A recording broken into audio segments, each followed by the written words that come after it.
Britain is a hugely diverse religious society, but of all the faiths practiced here, only one is truly British: modern pagan witchcraft, otherwise known as Wicca. Wicca is one of the fastest growing religions in the world. Its followers call themselves witches, worship a goddess of nature, and believe in the power to cast spells. Witches are among us. There's no doubt about it.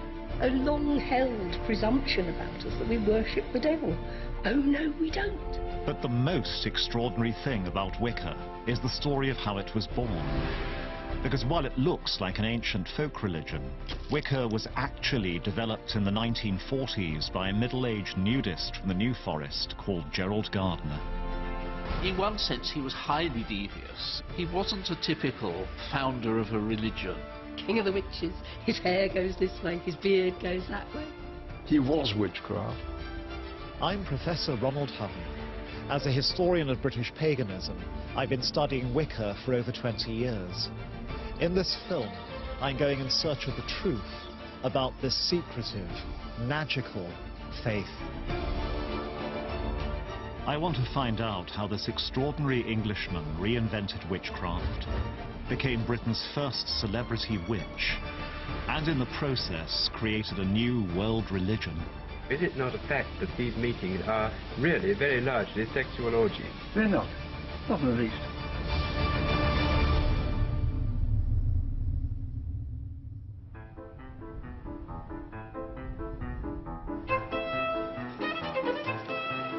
You might not realize it, but in modern Britain you are never far from a witch. They don't wear pointy hats, and they don't ride on broomsticks, but they do cast spells, and they definitely believe in magic. And unless we're talking about Harry Potter, a lot of people find that problematic. To the public, Wicca is often seen as mysterious, secretive, maybe even dangerous. But is this fair? I've been studying Wicca for 2 decades, and I have yet to be turned into a frog. But if I'm really going to understand Wicca, I need to get beyond the textbooks and get under the skin of this religion. But first, I need to find them. And as Wiccans are notoriously secretive, even that's a challenge. Unlike other faiths, when Wiccans go to worship, they don't go to a church or a temple. They go somewhere altogether different.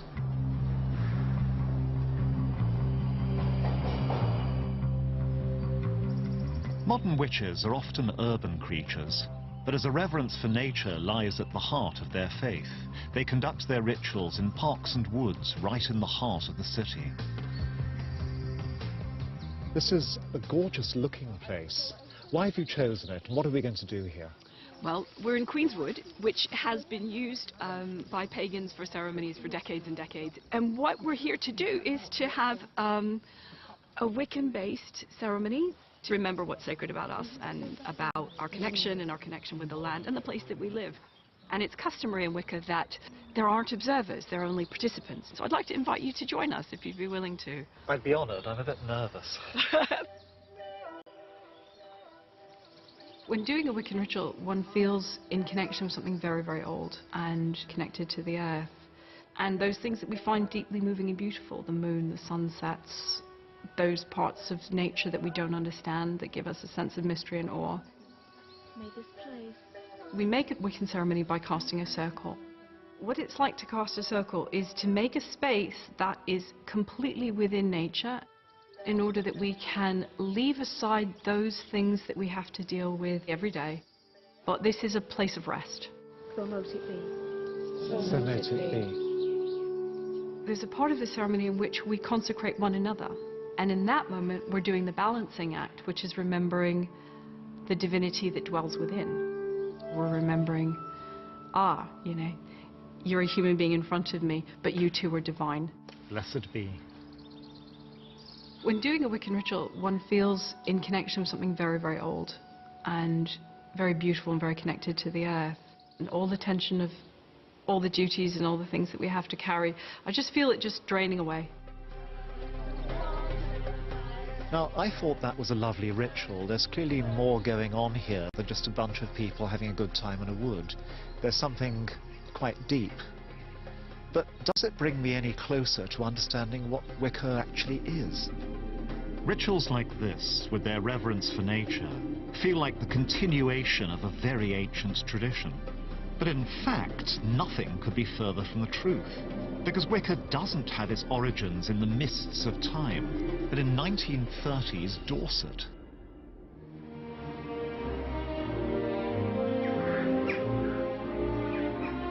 In 1938, a 52-year-old ex-colonial gent called Gerald Gardner retired with his wife to the south coast of England. This is Highcliffe, an archetypal conservative English community with its village church, Rotary Club and Tory MP. But hidden just beneath the surface 75 years ago was something a lot stranger, and Gerald wasn't long in finding it. For one thing, Highcliffe was a hot spot for naturists. And despite his eminently respectable appearance, Gerald liked nothing more than taking his clothes off. When there's no sun to worship, their conscience permits a compromise with a sun lamp. Well, Gardner moved to this area in 1938, and this is the house that he bought. Wow. And this is where Gerald and his naturist friends would have enjoyed the sunshine. It's almost the perfect private nudist paradise. It It's is. large, it's sunny, it's open, yet it's well hidden.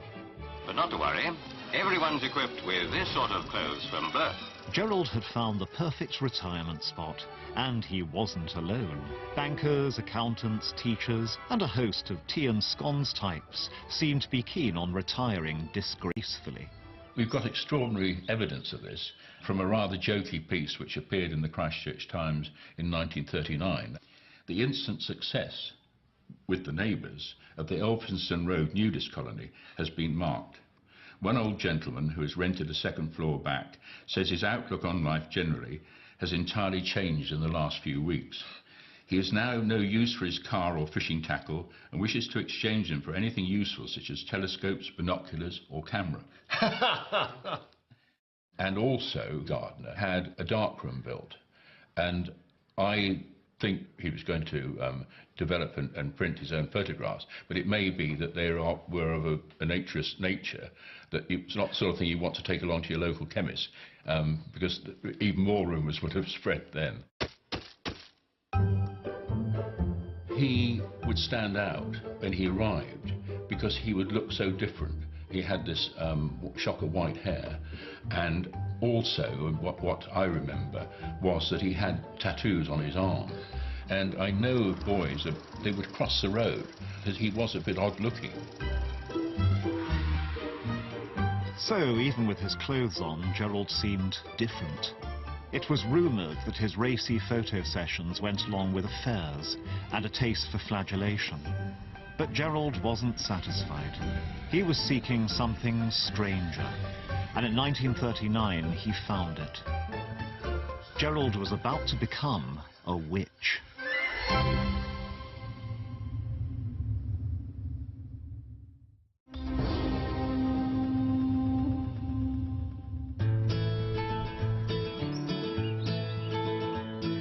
This old house in Hampshire has a remarkable claim to fame, for it was here on a night in 1939 that a middle-aged man called Gerald Gardner was apparently initiated into witchcraft. I was blindfolded, clasped from behind and told, "I give you the password."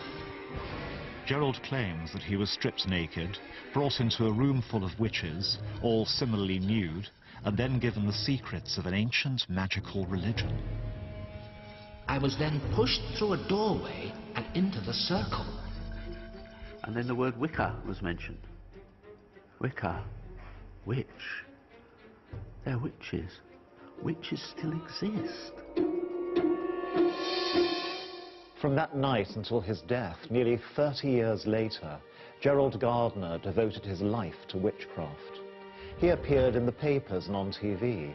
He wrote books, and, crucially, he initiated others into Wicca so it would not die with him. The question is, what kind of man in 1930s England decides to become a witch? For clues about Gerald's journey to becoming Britain's most famous witch, we need to delve into his earlier life. Gerald Gardner came from a family that had made a fortune in the timber trade. He grew up in Lancashire, but at the age of 6, he was packed off abroad with his nanny because of ill health, and he never went to school. Gerald Gardner was essentially an unwanted child, I think, really, because he was asthmatic and bronchitic and he was sent out to the Far East for his health. But the family never really reclaimed him. Gerald was more or less sort of left on his own to learn, and he did. Country of sunshine and shadow, where the ancient mingles with the modern in the busy streets. Gerald became very well-travelled very quickly, and as a colonial it was natural for him to seek his fortune among the tea and rubber plantations of the Far East. This is not the driver's usual attitude. He's just posing for our cameraman. But while most colonials were content to sit back and drink G&T, Gerald went out and studied the tribal cultures of the places where he was living. In particular, he became fascinated by tribal ritual magic. It's not uncommon for some to go into a trance, as if hypnotized by the drug. One of the rituals that he attended was putting a young girl into trance. Disease was driven out of their bodies by spells. Magic to these tribal people was a matter-of-fact affair. It was real. Gerald says it was really quite an atmosphere. It was quite unlike anything that he had seen before. Gardner's fascination with tribal magic went along with a deep interest in Western occultism. He was inspired by pioneers like Sherlock Holmes author Arthur Conan Doyle, who was heavily involved in spiritualism and had become one of the most prominent public figures in magic and the supernatural. Gerald picked up on Conan Doyle's magical world, and it wasn't long before he was following in his footsteps, experimenting with seances and spiritualism. The tribal rituals he then witnessed in Malaya only cemented this belief that magic was a powerful and very real thing. So, by the time he retired to Highcliffe, Gerald had been studying magic for decades. And he soon made contact with local occultists, in particular a large group of Freemasons who were based nearby. He found a people who were, if not exactly like-minded, then similarly minded. There were some people who were very interested in esoteric things. There were others that were interested in nature and nature spirits. They were people who knew the local folklore. They knew the lie of the land. Those people, as he got to know, were interested in something else as well. This something else turned out to be a kind of native English version of the ritual magic Gerald had experienced in the Far East. It was real English witchcraft, and Gerald wanted in. Imagine, if you can, how this sort of thing would have seemed to most people in 1939. To most residents of Highcliffe, had they but known the truth, Gerald would have seemed little short of insane. But was this all madness, or was Gerald simply following tradition? In Britain there is a long history of useful witchcraft dating back to the Middle Ages. Known as the cunning folk, these witches would cast spells to heal the sick or bring good luck. Research has shown that Gerald essentially used these spells in his own New Forest rituals. But it was his ambition that set Gerald apart from the cunning folk of old. For him, these English folklore spells held much greater power. Gerald had ambitions to use magic on a much grander scale that would change not just your health, but the entire world. He was about to test his newfound magical powers against something truly dangerous. As just across the sea, Hitler began to threaten invasion. When he wasn't casting spells, Gerald was also a prominent member of the local Home Guard. And so, it made sense to Gerald to prepare to repel the Nazis, not just with rusty bayonets, but with magic. And on one night in 1940, that's exactly what he and his coven are said to have done. We were taken at night to a place in the forest where the Great Circle was erected. I've come to the depths of the New Forest in search of the exact location of this famous magical encounter. And here to talk me through it is Gerald's biographer, Philip Heselton. Yes, hello, Ronald. Glad you found it all right. We're here because Gerald Gardner said we were taken at night to a place in the forest, and there we created the largest cone of power that we had ever attempted. What's a cone of power? Well, it's not a physical cone. It is something magical, something, a thought form, if you like. This was to be directed towards the high command of the German army, and indeed to Hitler himself. For Gerald, the threat of German invasion was the perfect opportunity to demonstrate the true power of Wiccan magic. And the great cone of power was raised and slowly directed in the general direction of Hitler. They built up power, dancing quickly round. And then when that power had reached its climax, there was this cone of power which could be seen by those who were sensitive to these things. The command was given. You cannot cross the sea. You cannot cross the sea.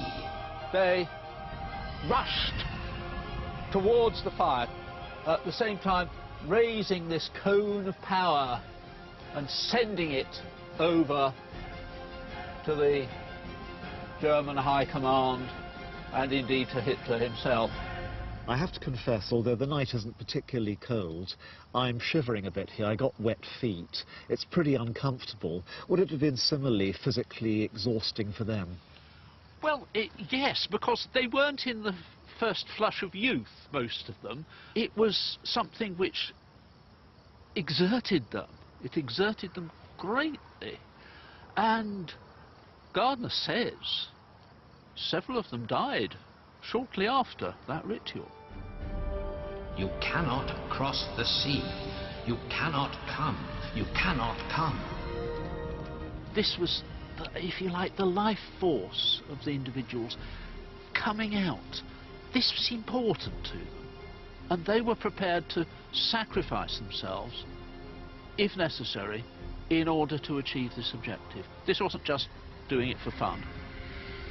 These were people, you know, they were too old to join up, and all right, Gardner was in the Home Guard, but they felt they wanted to do something.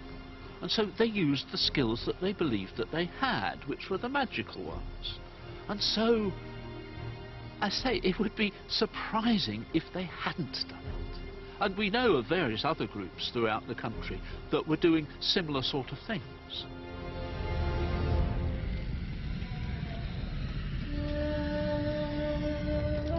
Now, from the perspective of the present day, this story might seem utterly preposterous. Witches effectively sacrificing their lives in order to create a spell to ward off the Nazis. But Hitler didn't come, and even the British government seemed to feel threatened by the power of magic. Shortly after Gerald's Cone of Power ritual, a spiritualist called Helen Duncan was actually prosecuted for her occult activities. Duncan had rattled twitchy naval officers and attracted the attention of the authorities in 1944, when she held seances in Portsmouth and began answering questions about people's relatives who'd been killed in action. She had been too good at her prophecies and had alarmed the security forces, and in fact she was imprisoned for a while. But Gerald's passion for the occult was unwavering, and crucially, he wasn't alone. He was drawing closer to the most notorious magician in the entire world, Aleister Crowley, known as the Great Beast. Crowley was an infamous magician whose alleged black magic had earned him the title wickedest man in the world. Never far from controversy, Crowley could have a distinct dark take on the occult. I simply went over to Satan's side I found myself as passionately eager to serve my new master as I had been to serve the old. Gerald knew Crowley's work and actually appropriated many of his magical writings in his early Wiccan rituals. But Gerald and Alistair were very different men.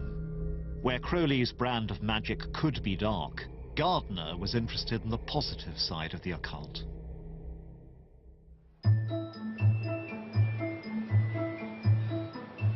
And these colourful characters gathered here at the Atlantis bookshop, which had a temple in the basement and sold rare texts with instructions on how to summon the dead, talk to angels, and wield supernatural power.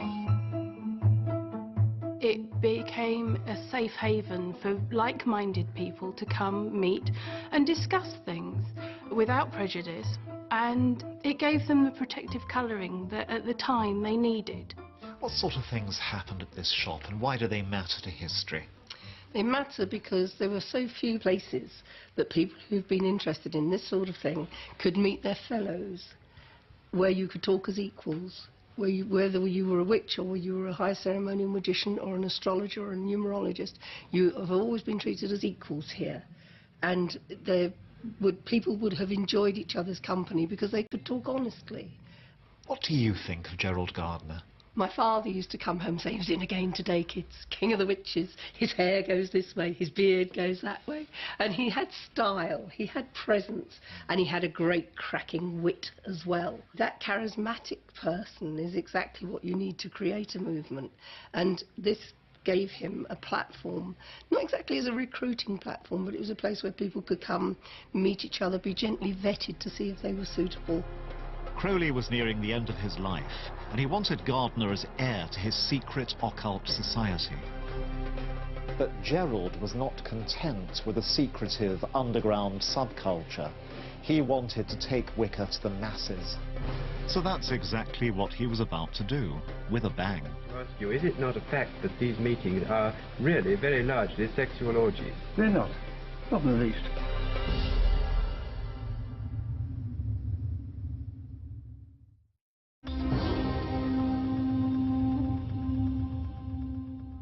Dr. Gerald Gardner is a qualified scientist. He is also a witch.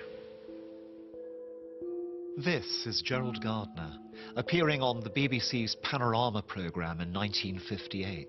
Most witches are initiated quite young, and of course, some of them are young, some of them are middle-aged, some of them are old. Just a few years previously, Gardner had been performing spells in the New Forest with a small coven of witches. So, how on earth did Gerald make the transition from local eccentric to celebrity on the BBC's flagship current affairs programme? Gerald had come back to London in the mid-1940s full of enthusiasm about Wicca, but he had to be careful. It might be okay to discuss this stuff in the safety of the Atlantis bookshop, but the Witchcraft Act was still in force. In those days, to proclaim yourself a public witch was illegal, and to be involved in the occult made you a social pariah. In the 1940s, the core beliefs of Wicca were so radical, it was a very risky religion indeed. Britain was still a very orthodox society, and anything other than Christianity was treated with suspicion. But Gerald was desperate to spread the Wiccan word, and so in 1949 he found a compromise. He adopted a pseudonym and he published a novel, and this is it, High Magic's Aid.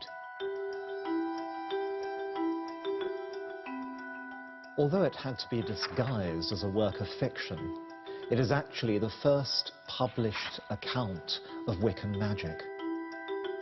This passage, one of many, describes how to conduct a classic Wiccan ritual. Upon the altar lay the remaining pentacle. Also cords, black cloth, and other things which he would want for the operation. Taking this pentacle, he bound it with a cord and shrouded it with a cloth. It could be seen just as a story, but for those in the know, you know, it was quite revealing. It included quite a lot of witchcraft rituals that are fairly familiar today. In some ways, it's a terrible novel. It's too many yees and prithys and forsooths and thous. But in essence, it's witchcraft writ large there. High Magic's Aid wasn't exactly a bestseller, but it did sow the first seeds of Wicca out in the wider world. Then in 1951, after a campaign by a group of spiritualist MPs supported by Winston Churchill, who himself had become interested in the occult, the Witchcraft Act was finally repealed. Gerald was now free to out himself as a witch and to tell the world all about Wicca, which was by now developing into a fully fledged religious system. Since his New Forest initiation, Gerald had become something of a magpie, building his new religion from many sources. He borrowed heavily from both English folklore witchcraft and modern shamanic magic for his spells and rituals, whilst the iconic symbols that would become synonymous with Wicca, most notably the pentagram, were in fact ancient symbols that had been adopted by the Freemasons. This blend of influences found expression in Gerald's collection of magical objects. But to see some of these, you have to go to a rather unlikely location.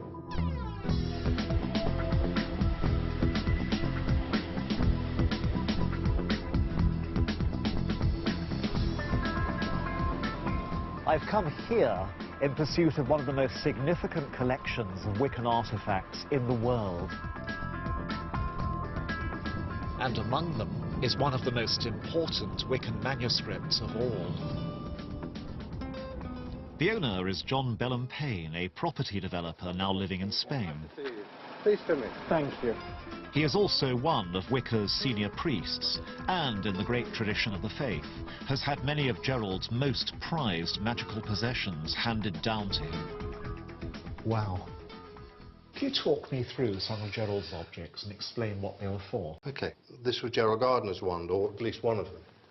And he would have used that to cast a circle. The other items here that we have from Gerald is one of his athames.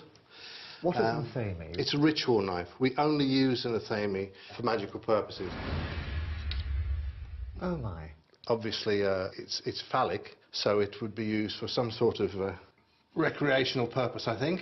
Other items of Gerald's are these two crowns. The priestess would wear this one, of the representing the triple aspects of the moon, and this would be what he would have worn, which was representative of the horn god. So they're representing goddess and god in the circle. Goddess and god, absolutely right. Ronald, I actually think that that's your size. Would you like to try it on? If you would like me to do so, yes, by all means. Absolutely. Okay. It's remarkably comfortable. Gerald was a practical sort of chap. But the real prize is much too valuable to be kept in John's basement. Worth more than $1 million, it's locked away in a much more secure location. Now I'm being granted a remarkable privilege. I'm about to see a Wiccan Holy Grail. Here, in a secure vault in this bank, is one of the most significant and valuable religious documents of the 20th century. This is the foundation text, the closest thing to a Bible, of modern pagan witchcraft. And never reveal the secrets of the art. It's called the Book of Shadows. It's Gerald's own magical workbook, his experimental notes for what Wicca would become. Here Gerald wrote down the original rituals and spells that Wiccans have been using ever since. It's a manual, and like Wicca itself, it remained a work in progress rather than a fixed set of doctrines. So Ronald, this is it. This is Gerald Gardner's first and original Book of Shadows. First of all, it's probably the most famous book that there is in the craft. And as far as that is concerned, my take on this book is I think it's as important as owning the original Bible, because it's full of just everything that Gardner learned at that stage from a whole load of different sources. First, draw a circle with athame and sprinkle with exorcised water. Light candles. And this is the important part, is this is a book of experiences. This is a book about things that have gone right and some things that have gone wrong. This is wonderful. It's certainly the oldest Wiccan book surviving in Europe.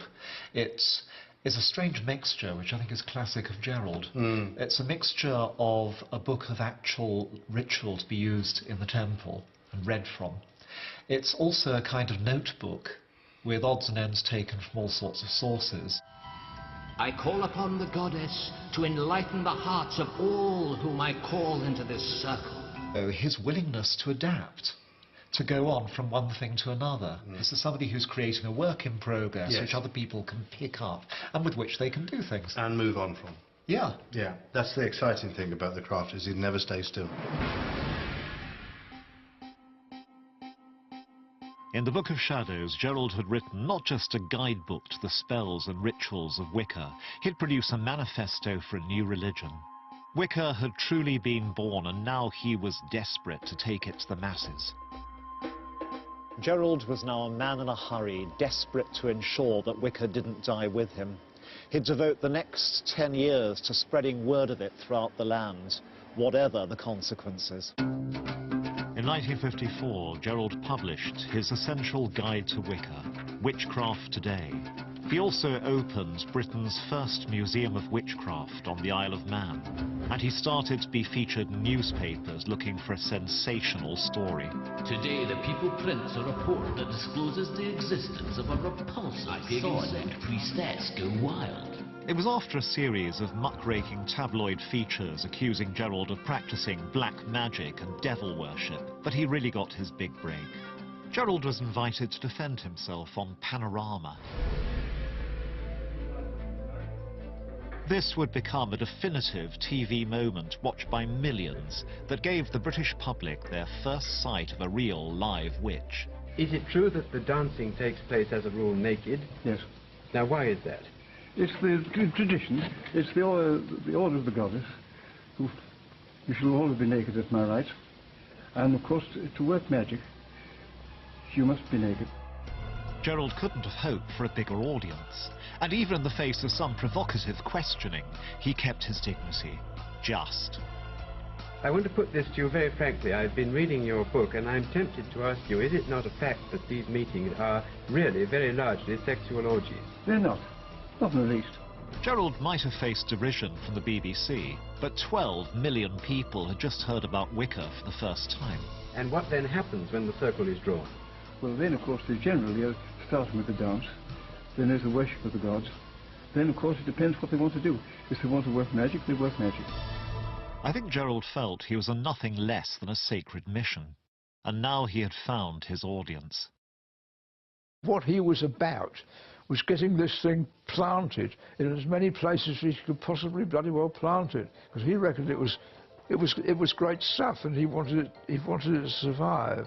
I would never have come to Wicca and pagan witchcraft if he hadn't done that, if he hadn't published a book when some people maybe thought that maybe that wasn't the best idea. I would never be where I am now. He's the one who put it out there and said, no, people should know about this. This is amazing. Well, thank you very much. Our broomsticks, I think, are all waiting. And through all this, Gerald got his wish. He had become Britain's first modern celebrity witch. It's like turning the crank handle of an old car, you know, nothing happens then. And then suddenly it sparks into life, you know. That's what happened in about the mid-50s. And a coven was formed, which kept going, and in fact is still going to.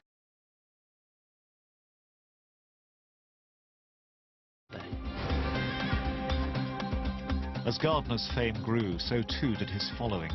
People were writing to him in their hundreds, wanting to become witches. One of his converts who joined him on Panorama was Lois Bourne. Janet, how old are you? I'm 29. And are you a hereditary witch? Well, I do have witch ancestry, but it's only within the last few years that I have been practicing witchcraft. How did you find out about Wicca? I had all these spiritual gifts and I didn't know what to do with them. And eventually I read a book by Gerald Gardner, I think it was called Witchcraft Today. And I wrote to him and I asked him if he could explain these strange things which had happened to me throughout my life. And he said, well, it's very clear to me, my dear, that you are a witch. And of course I burst out laughing. And I said, but do witches really exist except in fairy stories and in mythology? And he said, well, about 1 person every 8,000 has the gift so strongly emphasized the way you have it. And he offered to introduce me to a group of witches who would help me and train me. What makes people take up witchcraft? Well, it seems to me that we live in a highly mechanized age in which many people have lost their sense of belonging. Witchcraft brings them back to living in harmony with the rhythm and the seasons of the earth, and thereby help... Why did Gerald value publicity so much? If he didn't indulge in a bit of publicity, apart from his books, how was he going to present this to the world? How was he going to introduce these gods to them? I think he was driven by something outside himself. I think this was his purpose in life. Well, I am convinced that we all come to Earth with a purpose, that there is something that we have to do. And I think that this is what Gerald's purpose was. Dr. G.B. Gardner, sweeping the crossroads near his home in Castledown, placing the dust in a shoe in which it's taken indoors, is done to simulate sweeping away continuous bad luck. And it wasn't just women who were drawn to Wicca. Several young men joined Gerald's original coven. One of them was Zachary Cox. His eyes were bright blue and incredibly glittery eyes. He didn't look mad in any destructive sense, but he looked kind of nicely mad, if you know what I mean. These were the eyes of someone who had only 1 foot in the world of the commonplace. I don't know how a guy gets into that state, I'm sure, but he'd got into it somehow.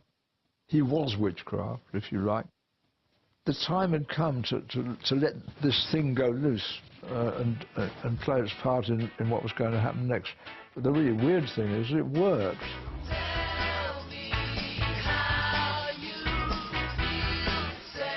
And at the dawn of the new decade, there was something else in the air that would work in Wicca's favour: social revolution. Social rebels have taken over in what seems more like an invasion than a revolution, because they've got their own new language. As the 60s began to swing, Wicca's emphasis on gender equality, nature worship, and sacred sexuality made a perfect fit for the historical moment. It was almost as if Gerald had predicted how the world was about to change.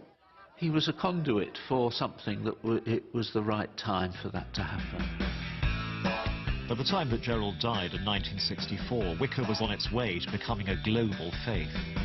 And in America, where the counterculture was really rocking society to its core, Gerald's radical new religion exploded into a phenomenon.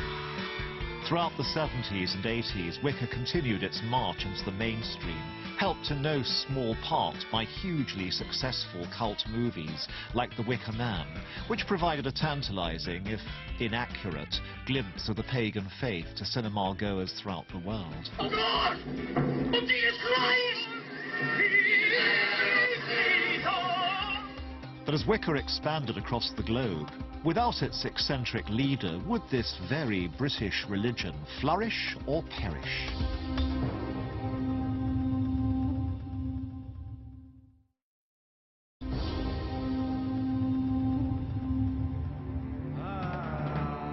In Britain today, Gerald Gardner's radical religion, his feminist, eco-friendly, magical faith, has taken its place at the heart of our culture. Where once witches were persecuted and driven underground, today they can be out and proud. 21st century Wicca is plainly a far cry from its roots in the New Forest. The forthcoming census results are expected to show it well up among the top 10 religions in the United Kingdom. And as the faith has grown, Wiccans have formed campaign groups. These organisations lobby the government about the ongoing recognition of Wicca and its followers' rights. One of the most prominent and active of these groups is to be found in the modern police service. I want to find out how Gerald's legacy is influencing policy and changing attitudes within some of our most respected professions. Andrew Pardey is spokesman for the Police Pagan Association. Border Officer Adam Pement represents Pagans in the Home Office. The format we use, the way things are laid out, was brought to us by Gerald Gardner. I don't think we would be doing the same type of thing, casting a circle, calling the quarters, had not Gerald Gardner given to us what he did give. And when we look at it, if I look at Wicca, it's probably the only religion that England has ever given to the world. Police officers may go in and they may see an altar set up, and they may not know whether the possession of a ritual knife falls underneath defences in law or not. And it's simple things like that that just make the police a bit more reassured of how they're dealing with people, but also allows that pagan community to know that they're going to be dealt with fairly, just as any other person would. And if Gerald's legacy is becoming influential in the UK, in America his radical English faith has infiltrated the very heart of the establishment, the US military.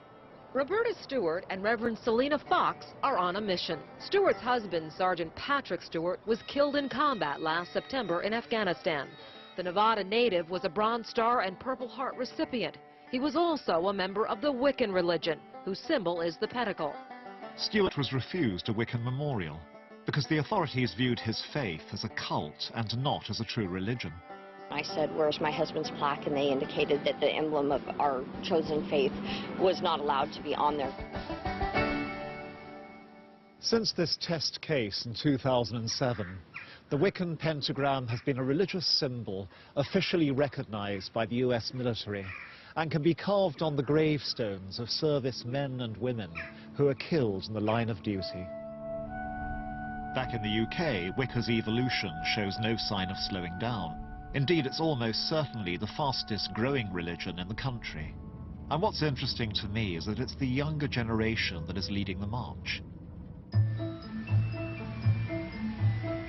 This is Croydon, South London. Not perhaps the most magical place on the planet. This weekend, Croydon is hosting the biggest gathering of witches in the world. I've come to Witchfest. When Gerald Gardner wanted to find witchcraft, he had to do so by getting into a secret coven. Today's would-be witches can do so at the click of a mouse. But do these young people know who Gerald Gardner was? To me, Gerald is a trailblazer and a revolutionary. He was so brave and courageous in embracing a religion that was so outside of the norm, and finding other people that could join him in that.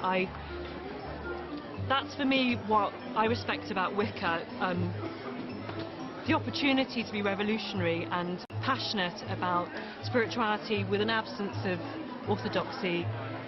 He inspires me because he was so alive in his own lifetime and vibrant in life. I appreciate how he helped make it more public, and you know, we're all interested in it probably because like of his influence within the witchcraft world. Gardner's legacy clearly lives on amongst this new generation of witches. But have modern Wiccan beliefs stayed true to the original vision of its eccentric creator? What does paganism mean to you? To me, paganism is a spiritual path, and it involves reverence for nature. Wicca means to me finding my spirituality embodied in a religion that is incorporating a feminine divine. What would you call it? Is it a religion to you? Is it a spirituality? Is it a craft? All three. Yeah. Yeah. Wow. Yeah. It's a craft because we practice witchcraft, and it's a spirituality because it's independent to how we are as individuals and how we explore it within ourselves.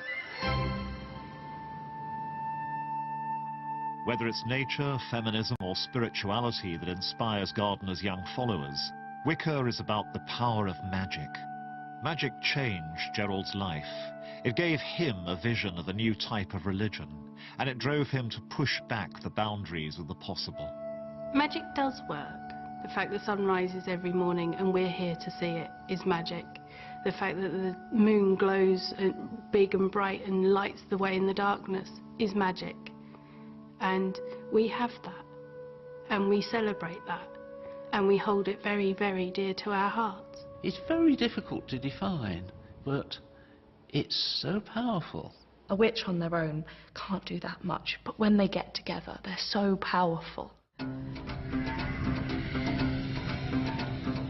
In the course of making this film, I've encountered many people who practice a religion called Pagan witchcraft, which to them is clearly as beautiful, transcendental and effective as other faiths are to their believers. And it was brought into the world by a classic English eccentric who managed to publicize a religion of lasting power. It's feminist, it's nature-centered, it seems to give people a great deal of choice. But the single most powerful idea I take away from Wicca is this. Whereas other faiths say, this is what you should feel about the divine, this one says, this is how you can feel divine. How witches scared the living daylights out of our ancestors next. Tony Robinson searches for the secrets of gods and monsters in Double Bill next on More 4.